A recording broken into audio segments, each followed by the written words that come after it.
ہیں کہ بعض اوقات اس طرح کی پوسٹ آتی ہے کہ اگر کوئی قرآنی آیت آپ کے موبائل میں ہے تو اس کو ہرگز ڈیلیٹ نہ کریں کیونکہ یہ قیامت کی نشانیوں میں سے ہے۔ کیا یہ صحیح ہے؟ دیکھیں، نبی کریم صلی اللہ علیہ وسلم کے دور میں تو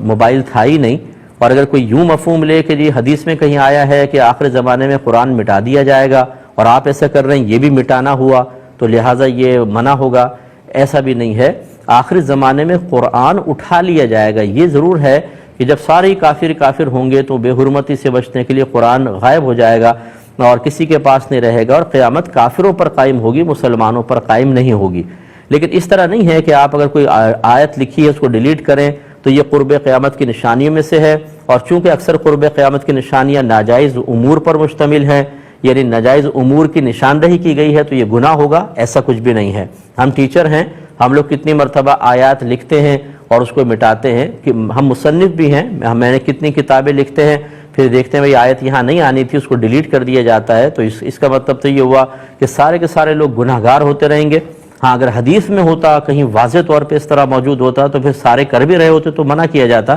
لیکن ایسا چونکہ نہیں ہے تو پھر مطلب اپنی عقل سے، سوچ سے کچھ ایسا نتیجہ مرتب کر کے اور اس کو لوگوں میں عام کر کے تشویش میں مبتلا کر دینا شرعاً یہ جائز نہیں ہے۔ اور یہ اکثر وہ لوگ ہوتے ہیں، اب اس پہ بڑی پیچھے بڑی کہانیاں ہوتی ہیں، لیکن بہرحال اس طرح کی پوسٹ ڈال کر اپنے مقاصد حل کرنے کی کوشش کی جاتی ہے، اور ہمارے نادان مسلمان بھائی بہن جنہوں نے کبھی قرآن کو غور سے نہیں پڑھا ہوتا، ترجمہ تفسیر کے ساتھ، کسی حدیث کو شرح کے ساتھ نہیں پڑھا، انہوں نے اپنے دین کو کبھی کسی مستند عالم سے سیکھنے کی زحمت گوارا نہیں کی، یہ کیا کہہ رہا ہے، وہ کیا کہہ رہا ہے، یہ کیا کر رہا ہے، وہ کیا کر رہا ہے، دیکھ کر سن کر دین کو سیکھا ہے، وہ لوگ قرآن کی آیات سے اتنا خوفزدہ نہیں ہوں گے، حدیثوں میں بیان کردہ عذابات سے ان کے دل نہیں لرزیں گے، اس طرح کی پوسٹ سے کانپ جائیں گے ایک دم، اور فوراً پوچھیں گے ہم تو گھبرا گئے، ہم نے تو یوں ہوا وہ ہوا۔ اس کا مطلب ہے کہ ہمارے ایمان میں بڑی کمزوریاں ہیں، ایسی چیزوں کی پرواہ نہ کیا کریں۔ اللہ عمل کی توفیق عطا فرمائے۔ ایک مختصر سا